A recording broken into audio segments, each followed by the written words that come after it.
Yangtse in the Tawang sector of Arunachal Pradesh has been repeatedly targeted by Chinese PLA troops.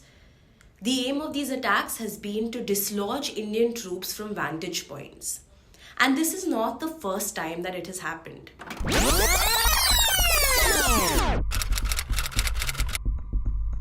14 months ago, PLA troops jostled with Indian troops in the Yangtse area before disengaging. This happened when India and China were preparing to hold the 13th round of military talks to try and resolve the standoff in eastern Ladakh. The Indian Express reported in October 2021 that the Chinese came to Yangtse with sizable strength. Close to 100 PLA troops came to the area and they were confronted by an Indian patrolling unit. The Tawang sector is dominated by Indian troops who can spot Chinese patrols when they come forward. Around 250 Chinese troops showed up, crossing a point that India says marks the LAC.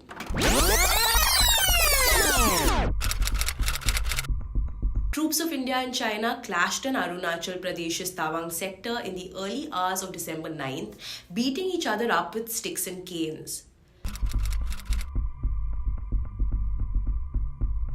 Yangtse is one of 25 contested areas along the 3,488-kilometer line of actual control between India and China. The 3,488-kilometer line of actual control between India and China stretches from the western sector to middle sector to eastern sector. A majority of these areas, including Yangtse, were identified by two sides during multiple meetings.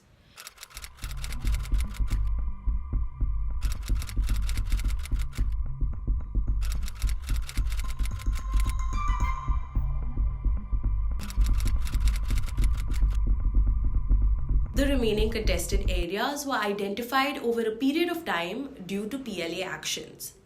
These contested areas used to be numbered 23 before the Chinese incursions in Galwan and Hot Springs in 2020. During the expert group meeting in 2002, maps for the LAC in the western sector pertaining to eastern Ladakh were to be exchanged. The Chinese side, however, refused to formally exchange the maps, thus effectively stalling the process of clarifying the LAC.